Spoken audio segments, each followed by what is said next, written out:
Well, good morning, everyone. I think that it is appropriate to start off by saying that the sun is out, and I think in almost every part of Canada today, regardless of when you watch this, you should know that we recorded it on a very bright, sunny June day. And if we are in Alberta, which I think we all are today, it is also the constitute that anyone who thinks Alberta is cold. No, we are warm, we are open, and we're going to be open for business hopefully very soon, but also the weather is a beautiful day to start. So welcome everyone today to a very exciting webinar where we are really focusing on this topic of the year-long theme of reimagining, but specifically around the topics of healthy lifestyles. And how are we thinking about healthy lifestyles when it comes to aging, when it comes to individuals, when it comes to our elders, but also those around us and even ourselves. And so today I am very privileged to have three incredible guests, experts. I can't call them mentors yet, but by the short amount of time I've spent with each of them, I already feel like they are going to become mentors, at least in my life, when it comes to this idea of leading healthy habits. So let me start by introducing them. So I'd first like to start by introducing, I'm Dr. Marjan Abbasi. Marjan is a associate clinical professor in the Department of Family Medicine at the University of Alberta. She's a site lead for the geriatric program, and she works at the Misericordia Hospital. She's a primary care physician, extra training in care of the elderly. She's a site lead for the geriatric program at the Misericordia Hospital in Edmonton, and associate clinical professor, as I said, but specifically in the division of elderly care. With over 16 years of experience, she only looks 25, so we're gonna have to talk about that, Marjan, at some point. And the focus of her practice is really around this ideas of how do we look at inpatient, outpatient, but overall, how do we look at the assistance of allowing elders to have great lives? Second, I wanted to introduce Dr. Sheny Khera. She's an associate in the teaching faculty, and she's an academic and clinical director in the Misericordia Family Medicine Center in the Department of Family Medicine. She works with and spends her time working with care for seniors, specifically who are frail. She's a community-based physician. She's been practicing for over 15 years. Again, I don't know how any of you do this. We really have to talk about skincare products and otherwise, but maybe it's all about healthy lifestyles. She's an academic, but she's also part of the family medicine practice at U of A and really involved in seniors' health initiatives, researching, designing primary care approaches to optimizing well-being. And Mr. Brian Dompe, right? I'm gonna put the E, right? So Mr. Brian Dompe. Now he has no formal bio. I'm always most scared of people like this because it's probably because they have the longest bio that they just don't want to talk about. So with Brian, I guess the biggest thing that I can say is he considers himself a retired senior. I consider him a senior that's about to take off and do incredible. He's already doing incredible things, but has many, many years ahead of him to do incredible things. Remains an active volunteer in the community with a number of volunteer initiatives, and specifically focusing on seniors' health and wellness issues. I probably messed up some of those bios, but more importantly, because I think we really want to learn about each of you, I'd like to ask a question about asking each of you to tell us a little bit about why you got involved in this area, specifically about, seniors' health, vitality, reimagining. Brian, let me start with you. Thank you. Yeah, I got involved in it for personal satisfaction, personal reasons. I got old, so I had to become interested in it.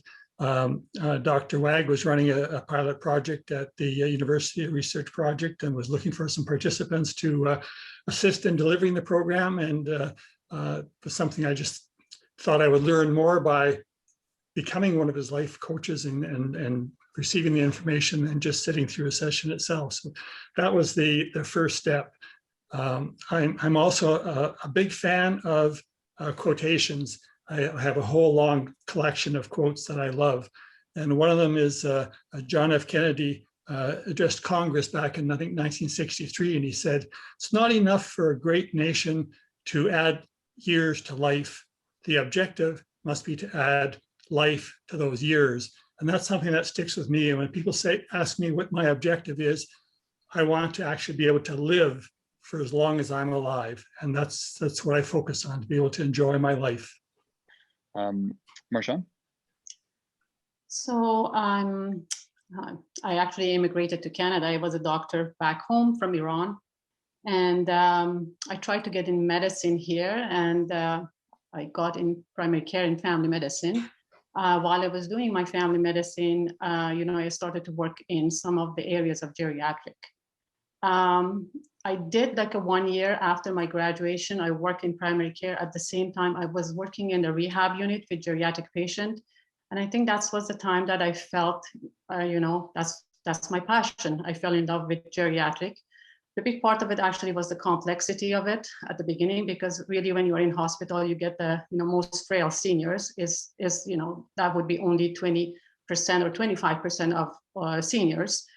And I like the complexity, but I like the holistic part of it. But the most important thing, I think I felt that the mutual benefit, I felt that I wasn't just spending time with my patient.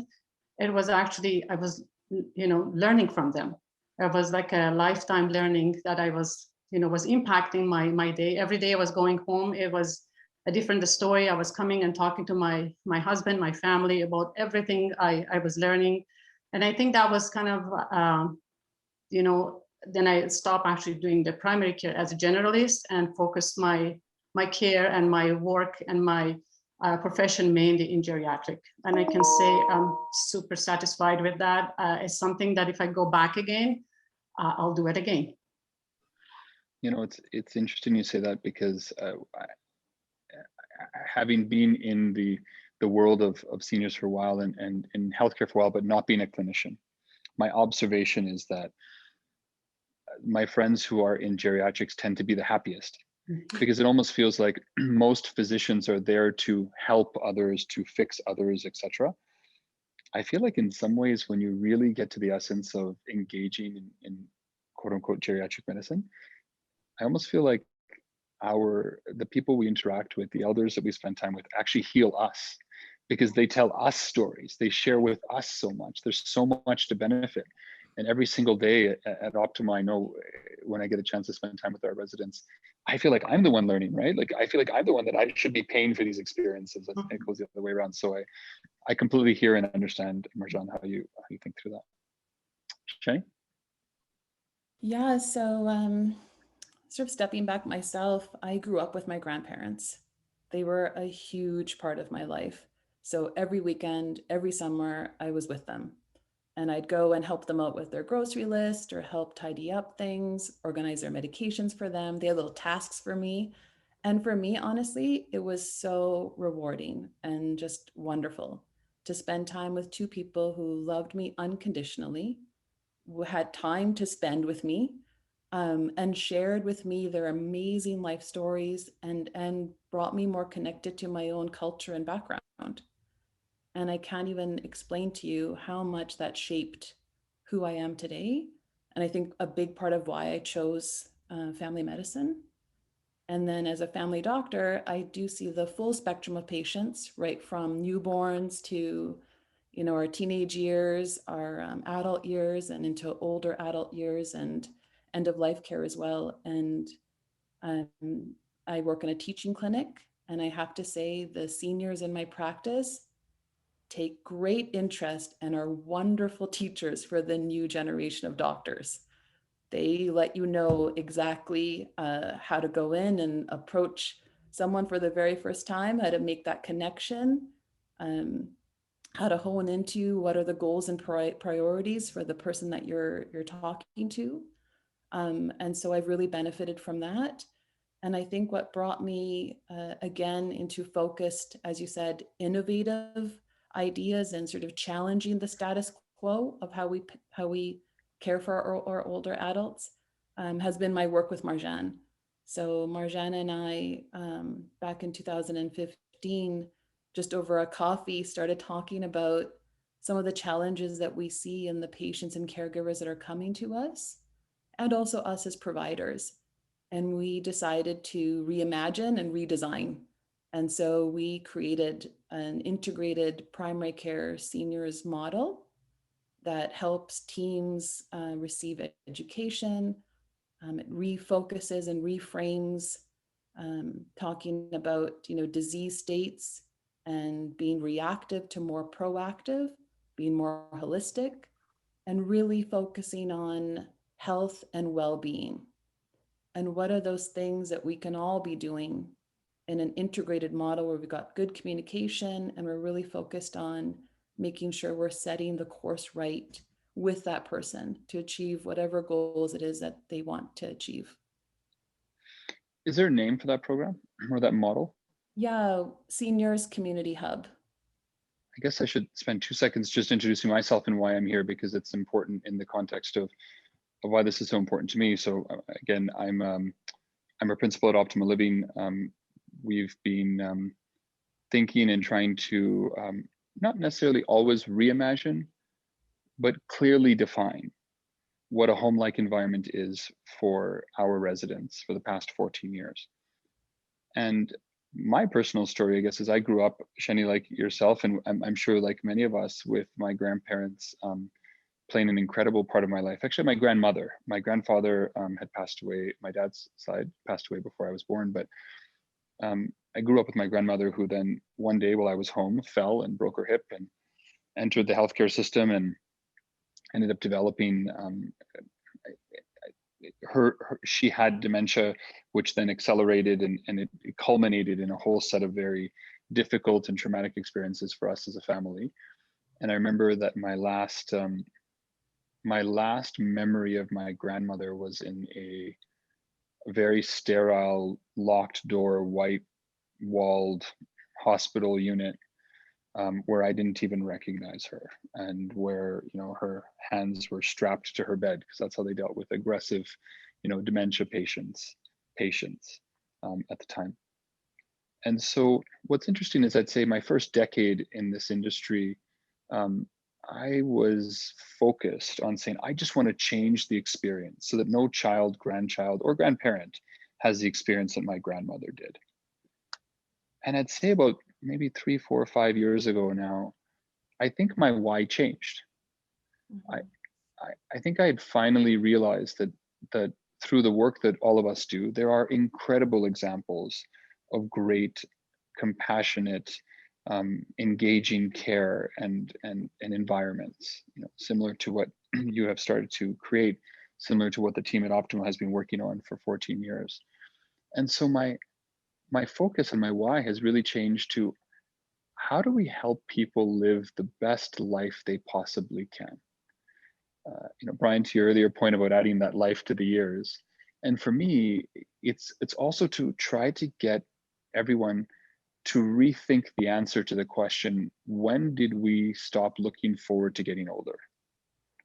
Why is it, right, that at some point in time, people stop, right? I don't want to get older. I don't want to, well, why not? Like what, and why don't we start to think about that question as we go through? So that's why I'm here. And I feel very blessed to be able to spend some time with you as we do this.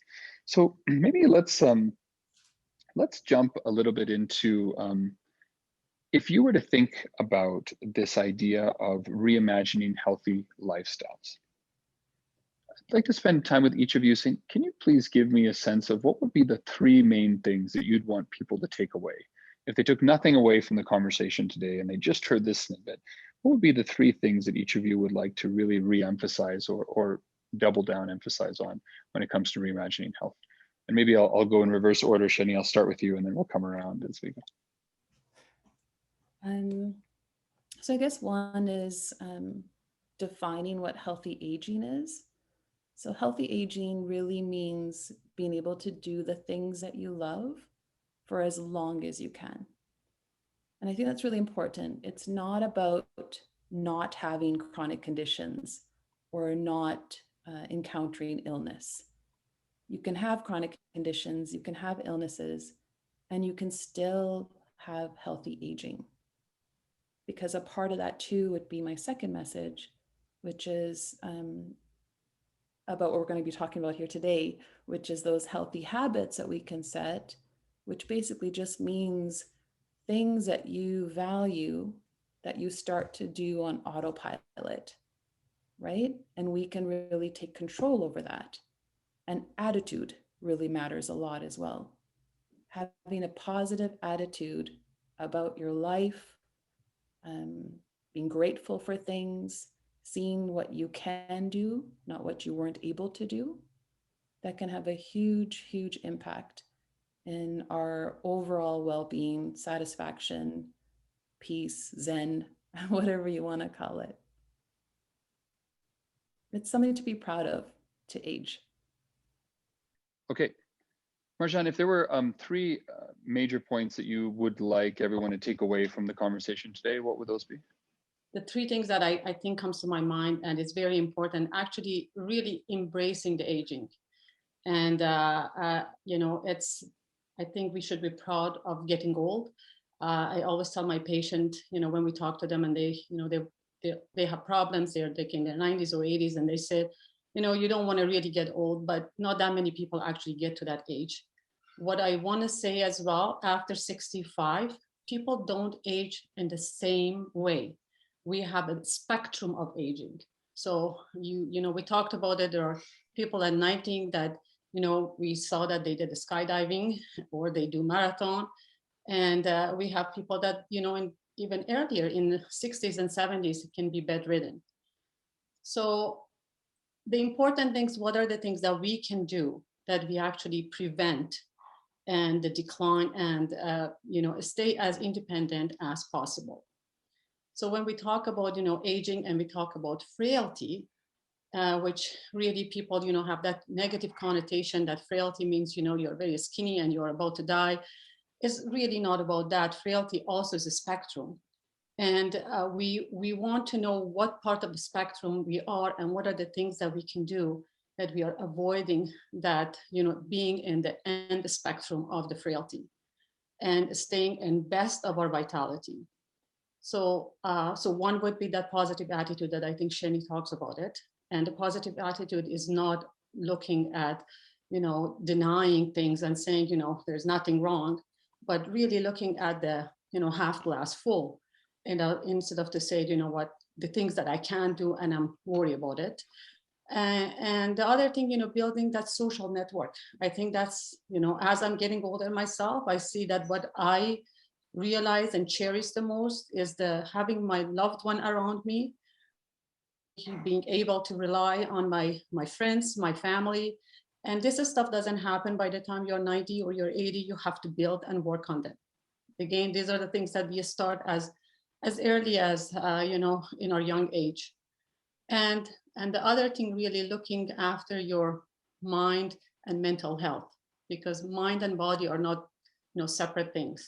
To have that well-being, you have to look after yourself and you have to look after your mental health. So my three things that I would suggest: positive thinking, positive attitude, social connectivity, and look after your mental health. That's awesome. And a couple of many things there I want to dive into in more detail. But Brian, let's come over to you. What would you say would be the three things that you would really want people to take away from a conversation today? Yeah, I think Sheny and Marjan have covered most of it. It really is be the best you can be. It's all about your attitude. They say you don't stop dreaming because you get old. You get old because you stop dreaming.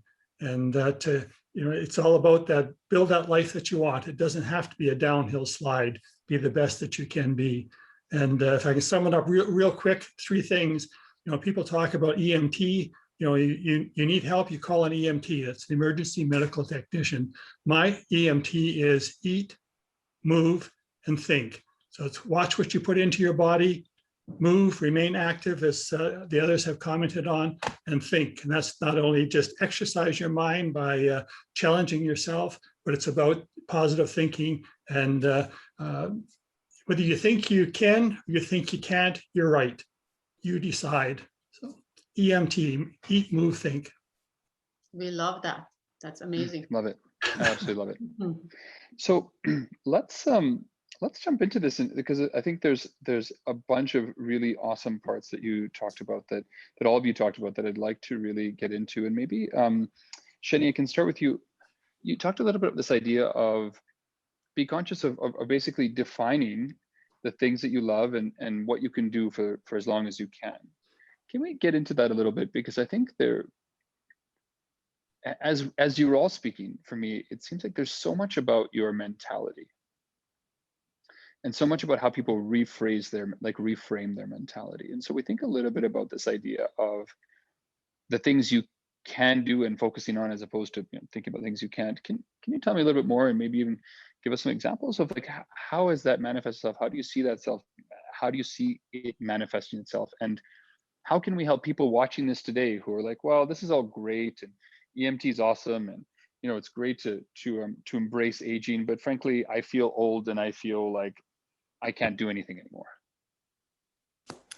Yeah, and that's something I was going to speak to is most people, me included, is when someone starts telling you all of these things that you should be doing or could be doing, it's so overwhelming.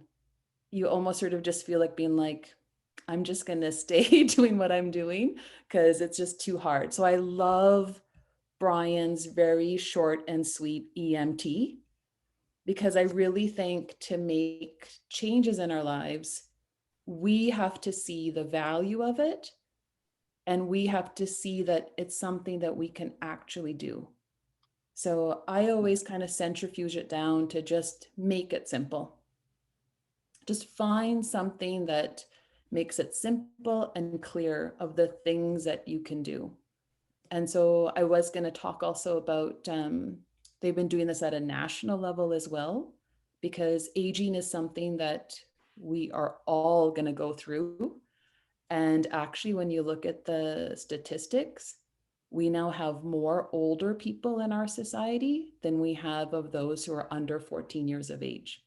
So this is our reality, right? So we need to make it, again, just very simple.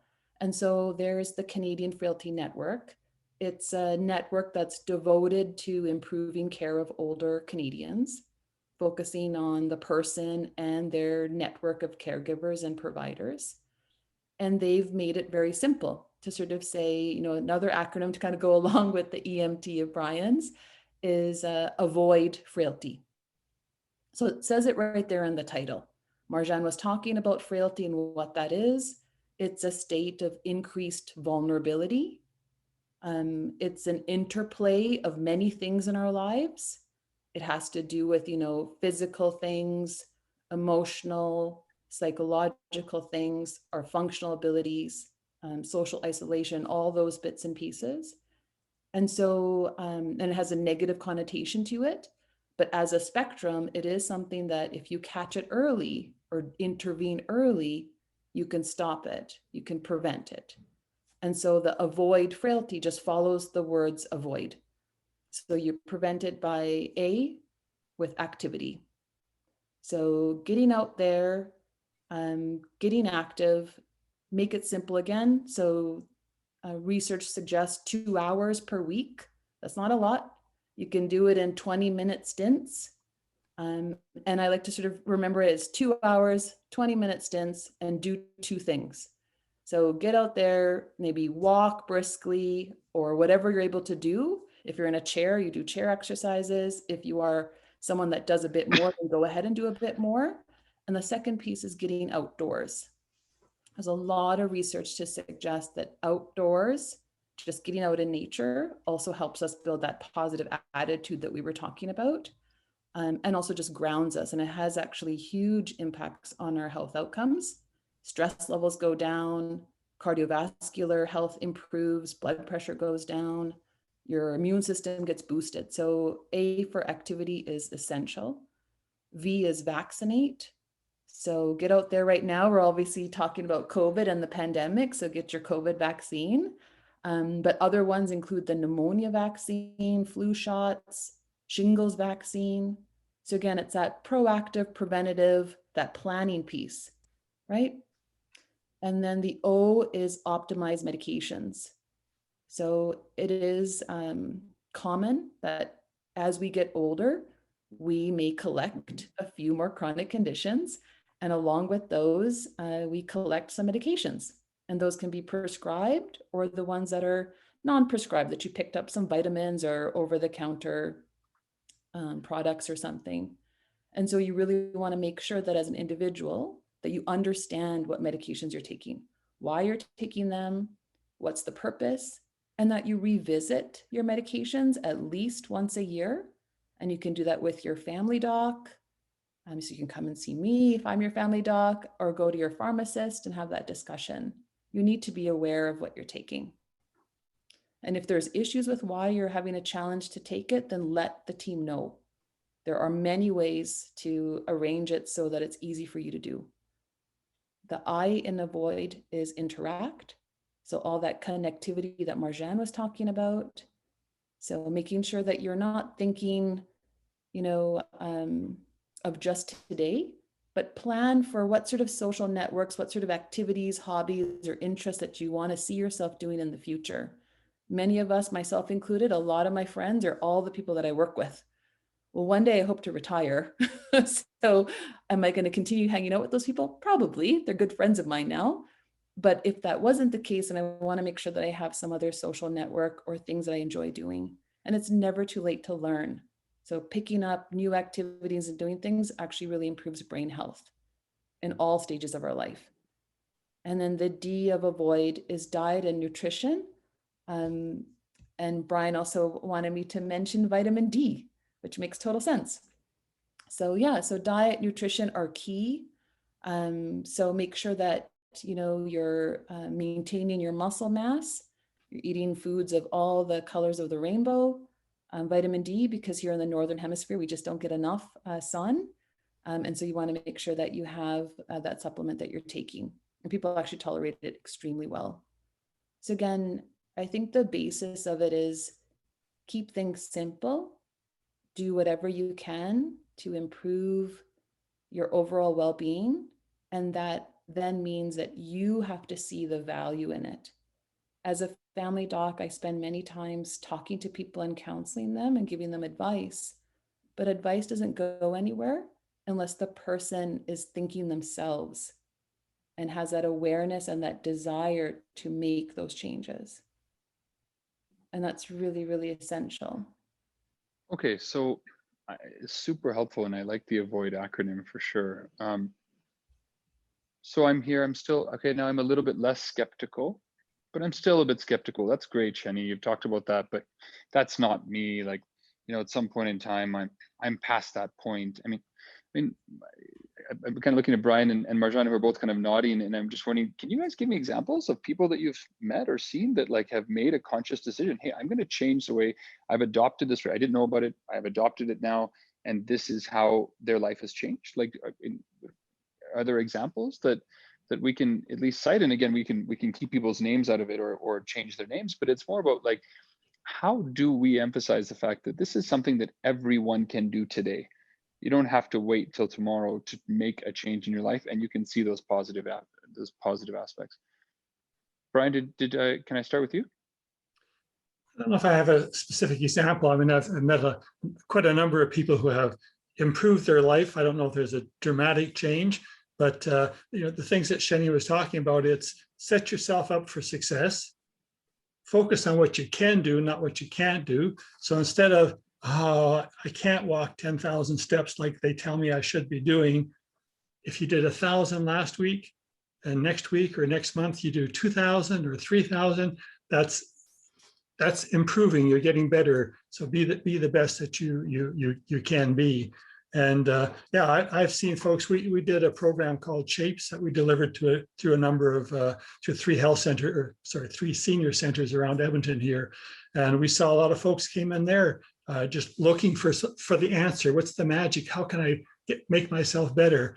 And the answer was, it's incremental. Focus on what you can do, not what you can't do, and step by step. And at the end of the 12 weeks, we saw a lot of them going away saying, when I came in here, I really didn't think I was going to be able to do these things, but now I can. It's improving, and I'm going to continue to work on it myself. I'm focusing on the future and on getting better and making myself better. And yeah, that's.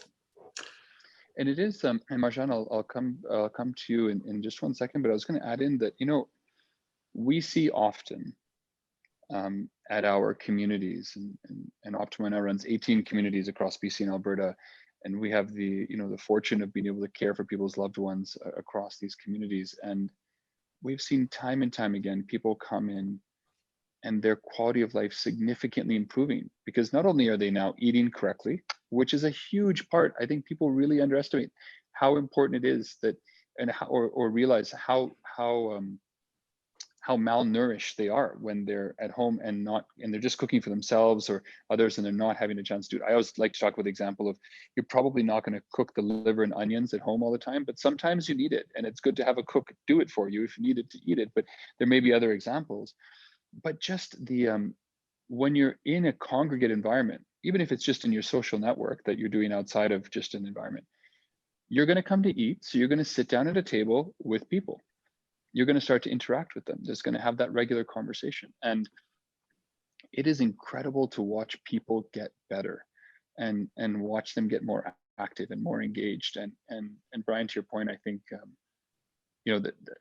there's a side note. I think we should be talking about having shapes in every one of our communities, at least, because I think it's a great hub, and we should make sure we do that as a result of this webinar. But I think this idea of the fact that everyone can have small changes. And even those small changes, I guess when I asked for dramatic changes, that's actually the wrong answer. I think it would be the small changes can make a difference in people's lives. They don't have to be dramatic. Marjan, thoughts from your perspective on that? Well, I think everybody kind of covered what we were thinking about it, but I think the main thing is really when you say, people say, oh, I don't know if I want to do it. You go from the kind of a phase that you say people in the pre-contemplation or not thinking at all about it, or when they come to contemplation and action. Really, the step one, people should be ready by themselves to make the changes. And unfortunately, some of these people wait till the crisis happens, till the health outcome happens before they say, you know what? No, I have to exercise because I had a minor heart attack. I have to get healthy because I had a stroke. And this is the nature of human beings. Sometimes we just see what is happening right now, and we don't think about the long-term outcome. So I think that one thing that I would emphasize, don't wait for like a bad health outcome to happen to say, no, I have to actually change my habit. The second thing is, like as Brian was also mentioning, setting the small goals, setting goals that actually are achievable, and you can reach them. I'm looking at my iPhone watch, and I'm not actually promoting iPhone, but it's important that it tells you, put the 3 goals for your activities today, and I see that I do my best to reach that. And when I see that I reach that for a few weeks, then actually I change my goals. So I'm not starting with, say, I'm gonna run a marathon and say, oh God, I can't do it, I'm just quitting. So like doing what it's actually the expectation that is realistic and you can do it. That's one thing. Then talking about, how is you can change your mentality and being positive, how you would embrace the aging. I think one thing I would say, list the stuff that you have and you are, they call it gratitude list. List of the stuff that you're grateful for it. And not the things that you have lost, because and that's constantly my conversation with my patient as well, that things that we can't bring back is not okay to sit and hammer on it, but what is left and how much I have that actually can move my life forward. And I think it's good to actually make the list and look at that and remind yourself of the good things that we all have. So many of my family members, or, the patient, are upset about, the stroke or whatever they had, but they have an amazing family that is supporting them. And that's not something that you can take for granted. And you have to remind them about, look at the family and the social network that you have around yourself. And then they say, oh, I guess I should be grateful. So I think we have to remind ourselves about good things that we have. And that's another practice that you can do. There's more that we can say, but I'm also mindful. No, I think it's wonderful. I mean, I think human nature is so interesting because everyone, I guess, is wired differently, but sometimes you tend to focus on the negatives or sometimes the positives. And I remember one of the many mentors in my life is an 85-year-old blind individual who lives by herself. And I remember once I was visiting her and she said to me, how are things going? I said, oh, I've been really busy. She said, busy is one of the worst words ever. I'm like, why? And she said, because it's something that closes off conversation. as opposed to, oh, you know, things have been intense because my daughter Anya just turned 3, or, you know, Zara's doing this, or whatever, like, instead of saying the word busy. And then the other thing she said to me that day that I just have never forgotten, she said, so many people seem to want to look up to compare themselves to everything, and therefore say that they don't have things. But look down as well, like look and understand, not that there should be up or downs, but more that there are so many people who have so much less than we do. And it's important to remember that, because otherwise, you know, we can get into a whole swirl very quickly, and it's not helpful. Absolutely. I just wanted to add. Sheny, you're going to say something good? Yeah, just because it's such a rich conversation on this. And the way I've been in my reading on frailty, sometimes they use this example of a scale, right? So on one side, you might have what they call deficits, or things that might be working against you, right? So maybe genetics or chronic conditions or whatever those things might be. But on that scale, though, the flip side or the other side of it are your assets. And so really, again, you can sort of see, and you can use these tools as ways to show someone that by building those assets, by building that community around you, by spending time or focusing on your own health, how you can sort of tilt the scale so that you are making more assets on your side, right? So that, again, will help you.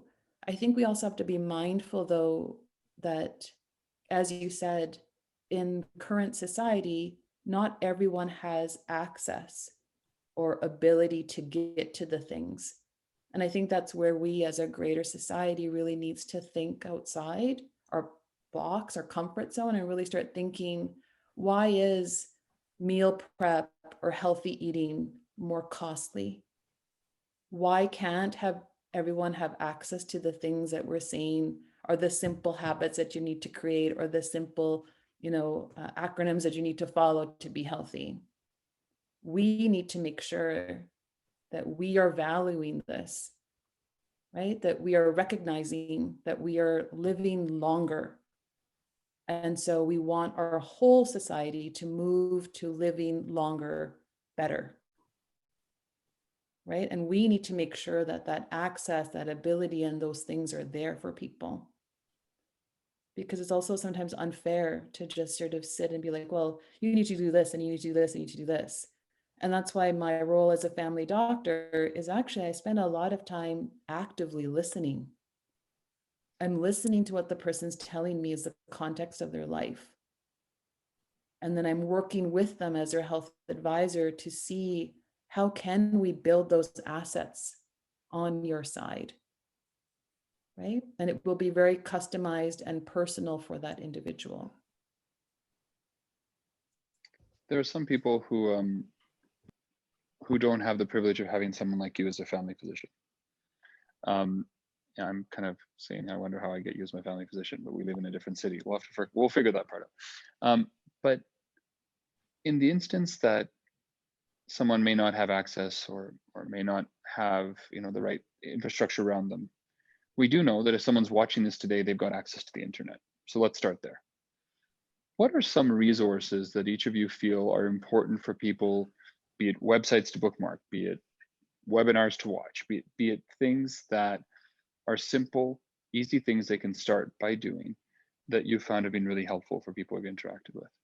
Well, I'll start off with one of my quotes. I love these quotations. And the Earl of Derby said, if you don't make the time to think about wellness, you'll be forced to make the time to think about illness and disability. And so again, it's that positive thinking. It's that you have to make yourself think about it. The other thing I was thinking about earlier on, Sheny had mentioned ageism. And that's something that we need to be cognizant of as seniors, that just because someone else sees you as old and because of ageism thinks that you cannot do this or you need help to do that, don't let that change your thinking about how you think about it. I'm 73, I am not old, I'm 73. It does not define what I can or cannot do. And then coming back to your last question, sorry, I was going to circle around back to your last question there. I think that the pandemic has opened the door for a lot of people who never had access to activities before. If you have access to internet now, those who may have some disability or some inability to get to a senior center, whether that's because of financial or transportation or mobility issues, they can now go online, they can join clubs, they can join classes, they can do dance classes, they can, the Shapes program we mentioned about, we're working now to adapt that to an online version. So I think that there is far more access now for those who never had it before. Another example is we're seeing people coming to some of our programs from rural areas that didn't have access to these things before in the small town or the farm that they lived on. So yeah, I think that we've created some new opportunities that I hope are going to continue on into the future after this is over. Yeah, I agree, and I look even at you know, through this COVID period, I agree, things have opened up, and we've shown that things are possible, right? We over this past year, we've just at Optima, we've created over 100 pieces of digital knowledge that people are engaging with on a regular basis, be it webinars, be it blogs, be it, you know, different articles. And I think and it's interesting how people engage with it in their own time, right? They may go on YouTube, they may go on Facebook, they may watch this live, they may do other things, but the reality is that there's no excuse now for people to say, well, I can't go and take things in my own pace, in my own way, like and how I would like to do that. Mm-hmm. Marjan, did you want to jump in? My wife has my wife has taken on and learned how to play the ukulele over the last few months. Probably not something she might have gone to a group and been a little bit more self-conscious and embarrassed about, but she's taken lessons online at home, and she's actually getting quite good about it at it. So that's awesome. That's really cool. And Marjan? Yeah, I want to add that what Brian said, actually, it has been shown in a study that keeping yourself with learning new things is almost like that food for your brain. Absolutely. You know, keep doing that. Don't stop learning new things, and don't say I'm old. Age is just a number. I think as a society, we also have to make sure we teach our new generation coming, our kids, our grandchildren, whoever comes, and making sure that, you know, getting older and having older people around us is just a valuable, the treasure that we have in our society. We should cherish it.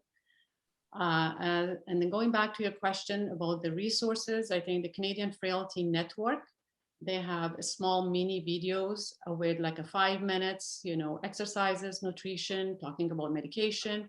If you go to that website, there is lots of stuff that, you know, you can learn about it. Actually, there's a website called Fountain of Health. Lots of, again, good information for clinicians, for patients, and you know, for people who want to be mentor and change people, and for people who want to learn. There's lots of information there. I think the main message is it should come within yourself. Don't wait for crisis. I can't change people. I can just give advice. But really, that's as the ownership of your health is yourself. So many thoughts here. I guess the first is what my 3-year-old reminds me of every morning when she says, "Daddy, how old are you?" And then she says, "Oh, that's the number of times that you've just gone around the moon." Yeah, that's interesting. That's it. Or around the sun, sorry, around the sun. Yeah. Right? It's just, that's all it is. It's just, you know, Zara says every day, "Okay, Daddy, so you've gone around the room, you've gone around the sun 40 times. Okay, great. You know, gone around 73 times. Like that's all you've done, is you've gone around the sun that many times." And nothing like a 5-year-old or a 3-year-old to put you into perspective. Absolutely. And my daughter's name is Zara too. Okay, well, there you go. The second part, and I knew I liked you, Marjan, for many reasons, including that. But the other thing I was going to say was, can we talk a little bit about food? Because I think that I'm seeing more and more that people try to look at health with exercise, but they don't really think about the impact that food has on their health. And I think it may be worth really calling this out and spending a couple of minutes on this. And I think, one, the importance of food and how we think about it, but two, can we talk a little bit about snacking and habits around? It's not about snacking, sorry, it's more about habits and habits that people can form where food can be an active part of how they actively age and revitalize themselves. Sure. I think, yeah, you actually nail it. We talk about exercise, but really the exercise has just a portion of it. And really the nutrition, it's very important. I think looking at the Canadian, food guidelines, it's just to knowing what is the portion of the actually food you put in your plate, and you have like a small portion of it, and there's actually plates and there is figures at how you can put actually the portions of vegetables and hydrocarbonate and protein, and making sure you have the less of the hydrocarbonate, and then making sure then you have more of vegetables and protein in your plate. I think it's snacking, we have to be something aware of it. We can have some cheat days and have something okay, but I think it shouldn't be on a habitual way, having ice cream and cake. And honestly, I work in assisted living. Some of the stuff that I needed to start to work with our assisted living, it was dessert that they were giving, like a big portion of cake and ice cream. And many of our patients stopped eating because they were waiting for the dessert. So, they skipped the main food and they waited for that. We did some changes in juice that was kind of provided. So we did some changes of, taking some dessert out, making more fresh fruit, making sure actually instead of like juice, we have infused water. I can see that I started to see changes in number of the medication that I was using for people with diabetes and people with the hypertension. All of a sudden, people started to lose weight, and instead of 3 medication for blood pressure, I saw 1 medication for blood pressure. Instead of 4 medication or 3 medication for blood sugars, we cut back 2 of them. So that was actually something that I could see really, especially when people come from home and they have more access to the fridge and eating and constantly going there. In assisted living, it's not that you don't have access to food, but it's you're kind of a more dependent on what the dining room is providing to you. But at the beginning, it was something that I was calling it, assisted living obesity induced by assisted living, because we were giving them so much food. And there's just changes with that. We could easily see it in a health outcome. So yeah, go more with the vegetables and proteins and less with the hydrocarbons and all this stuff. And a snack, enjoy life, but be mindful of it. Yeah, snacking is my challenge. I try to follow the Mediterranean diet, so you eat the right things, all the green leafy, and at the bottom, and coming up to the point with very little red meat at the top there.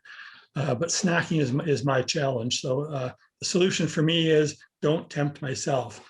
If it isn't in the house, I can't eat it.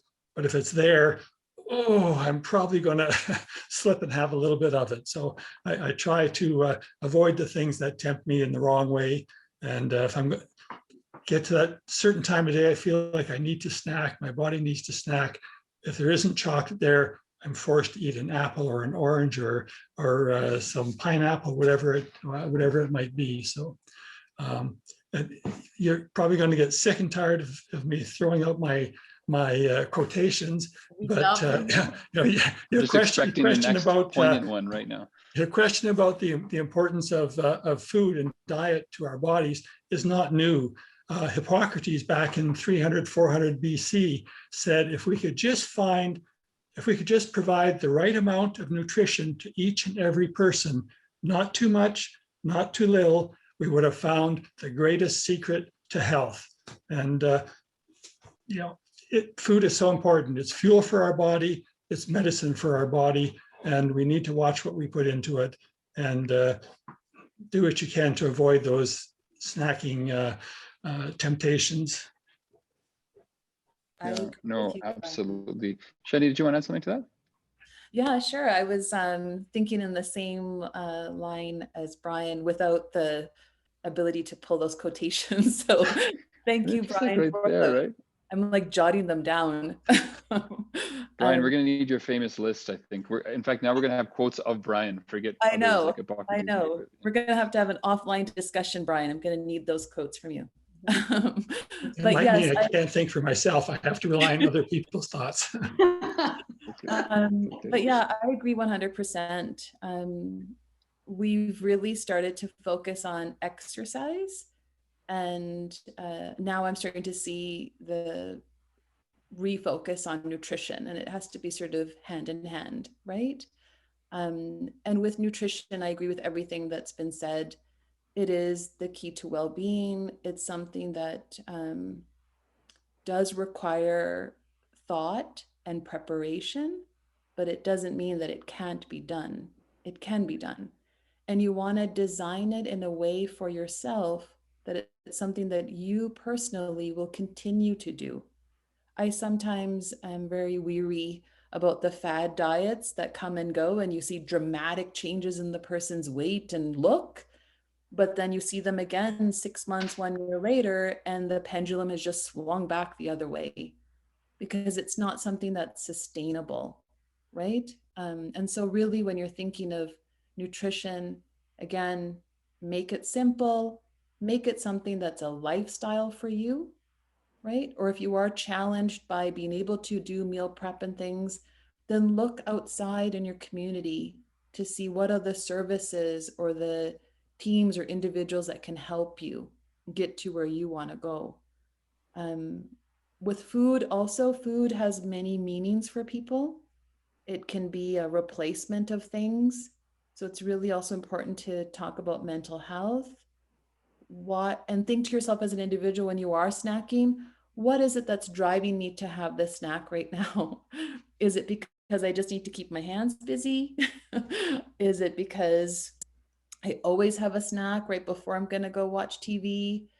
Is it because it's in the house? Like Brian was saying, what is the driver? And we really have to be you have to reflect and think about these things for yourself.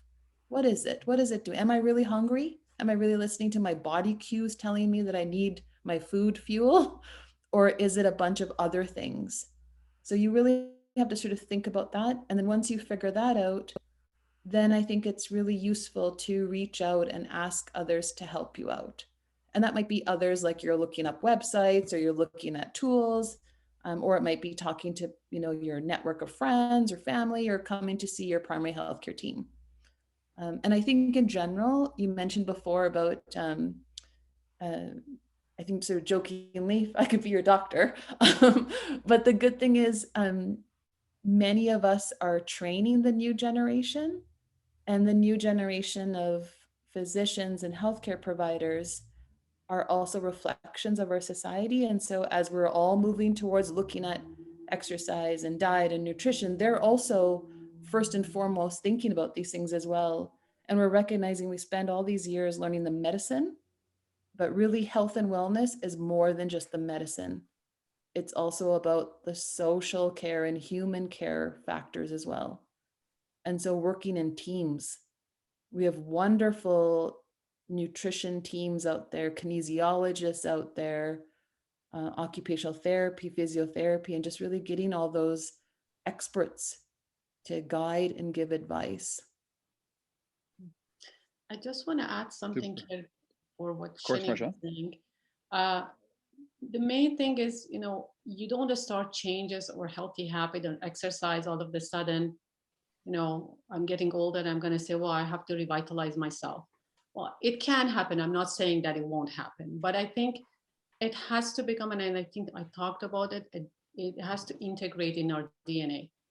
So this is something that has to start with our education from elementary, kindergarten. And we bring those good, healthy habits in the school.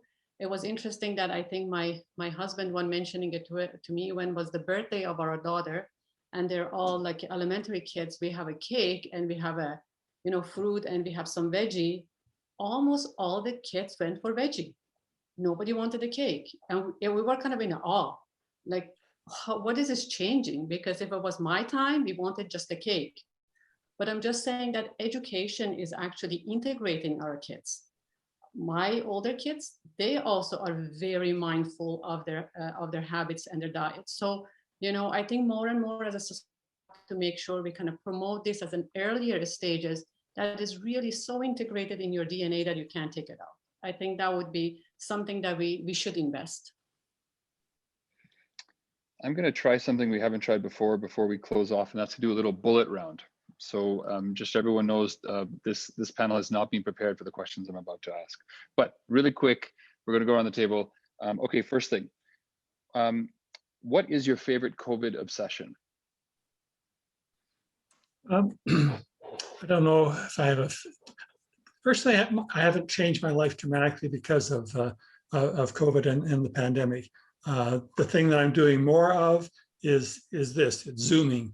And because of Zooming, I've met a lot more people. I've been involved in a lot more groups than I ever would have been before. And my activities, my focus has gone out into multiple directions. And so I appreciate that, and I'm thankful for that.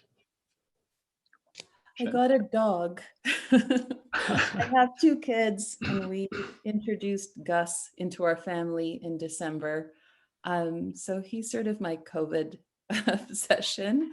And we're getting outdoors and walking as a family. And that's something I want to keep doing. It's just been so great. Or I would actually call it, what was the COVID silver lining for you? Because we know COVID was hard on all of us, mentally and physically and everything. But in every drama and tragedy, there is a silver lining. And I think for you was having a dog, and for me was spending more time with my family, as I was forced to stay more home and doing more virtual care. As I was thinking through my bullet round, I've got all these questions, and now I want to talk more about all these different parts. So, maybe even my bullet round hasn't been as good, but maybe let's finish the bullet round. So one, who is the one person in your life that you go to for help when you need something, when it comes to your lifestyle? Who's the go-to person? Right. My spouse. Husband, Marjan? My husband. Spouse? Yeah. Sheny? Yeah, my husband. Okay. What's your favorite habit? Your favorite healthy habit? For me, it's probably walking is my favorite healthy habit, but I have a regime that I follow. I get up in the morning, I do some stretches, I go downstairs, I do some exercises downstairs, and then I come up, have my shower. So my first 30 to 45 minutes of the day is activity. And if I don't do that, I hurt and I ache throughout the day. And it's just a routine I follow, but favorite is walking outdoors. So Gus likes to wake up early. I am an early bird myself. I like doing that, but it was so easy not to, but now I kind of have to. So my habit right now is that we wake up early and we go out in the backyard, play fetch, sit on the deck. And then I just sort of can get the day prepared and then go back in the house to get the kids up and get them prepared before I, jet out and head to work and stuff like that. So just having those moments in the early time frame where it's just so quiet and you hear the sounds of nature and we're just sitting out there, it just really sets the whole day on a really great note for me. Favorite healthy snack? For me, banana. Any kind of fruit, almost any kind of fruit, but watermelon, pineapple, cantaloupe, those are some of my favorites. Banana and watermelon, 2 favorite. So I'm usually super busy and food prep is a bit challenging for me, but I've just been buying these veggie trays. So everything's already cut up. So that's been like my go-to. I just pull it out of the fridge. It's already there. The snap peas, the carrots, If I can zip back to your previous question, I had mentioned walking. Sheny talked about the dog. 3 times a day, we'll walk our dog. It is a great way to socialize as well. Not only is it the walking, is it getting outdoors, but we know people for a 10-block radius around here because of the dog. They stop, they talk to us. I probably know more dog names than I do the people names, but you meet everyone who has a dog, and it is a great way to socialize. So we have pets in many of our communities, and people ask, can we bring pets? And I like to say, well, actually the pets can bring you. But at the end of the day, it's there is something about the interaction and social habits that go together for that. Well, it's hard to believe that we've kind of gone through, we've spent almost an hour together in different regards, but I think there's some really key points I want to just come back on, make sure that we chatted about today that were worth summarizing. The first was, we started off with this idea of Brian's, quote from JFK that says it's not enough to add years to life, but we have to add life to years. We talked a little bit about this idea of the fact that healthy habits are really a mindset and an attitude, and it's about what you can do as opposed to what you're trying to do or what others think you should do.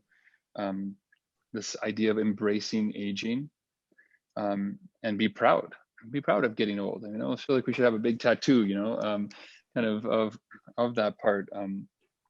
And actually, if we get a chance after COVID, you should come and visit our community in Sherwood Park at Astor Gardens. Some of the artwork we have on the 6th floor is these kids doing graffiti painting. And it's just a fun way of like embracing the fact that there can be these fun attitudes between different ages and do stuff. The other thing that we talked about is this idea of after the age of 65, people don't age the same. And so we should be comfortable and capable to understand that. Having the positive attitude, having the right social network, looking after our well-being, such important things. This idea of that you don't stop dreaming because you get old, but you get old because you stop dreaming. The EMT of eat, move, and think, and the fact that thinking is food for your brain, right? Learning and thinking and those parts are just so incredibly important. I think we talked a little bit about this idea of avoid, and the acronym of avoid being the idea of activity, simple things, 2 hours a week, 20-minute stints, 2 things you try, go outside or get vaccinated. The simplest thing, go and get vaccinated, please. Like, these things are there for a reason. Optimize your meds, so important. How many people have these pills everywhere that really, you should be checking these on a regular basis. And obviously we do that within our communities, but outside, wherever you are, make sure that you're doing that. Interact and find ways. But I really like the idea, Sheny, I think you said earlier, how do you plan for the networks of the future as opposed to just the group of people around you today, and to think through that. And then on the D of avoid, that diet, nutrition, but also vitamin D, huge parts. We talked a little bit about this idea of the fact that we should be embracing gratefulness. And how do we bring that into our day? I know at home every night around the dinner table, the first thing we talked about is what are you grateful for, and what was a gift of failure you had? And we want even our children to think through this. But there's just simple ways you can work in gratefulness into your routines every day that can be really, really helpful. We talked about frailty. We talked about some resources that people could go to, be it the Frailty Network, be it the Fountain of Health, or others. That there are so many different things, and hopefully very soon Shapes Online, that will be a great program that I'm sure people can engage with and do. Talked about food, the importance of food, how we cut down on maybe some of that sugar and some of those desserts, but we think a lot sensibly about both meal planning, about being conscious of snacking, and think through that stuff. And we're trying to get to Hippocrates' like ultimate point, right? Which if we could just figure that part out, we probably have figured out the key to society in so many different ways. And I think lastly, we talked a little bit about this idea of the fact that things are changing. And when we talk about things that are changing, the new group of physicians, the new group of specialists that are around, that are being brought up in the society we're in today, are naturally embracing some of these healthy habits. And I think that's going to be a crucial part to the fact that all of us have the ability to influence, engage, and ultimately reimagine the lifestyles of ourselves and those around us. And if we can just all take one step, then just as my 3-year-old Anya always says, the way we eat an elephant is one step at a time, one bite at a time. And so I think if we all take that habit and do that, then we have a lot to learn and a lot to be thankful for, but also a lot to benefit others around us. Sheny, Brian, Marjan, thank you so much for taking the time to chat with us today, and look forward to any future interactions. Thank you for having Thanks. us. It's been a pleasure.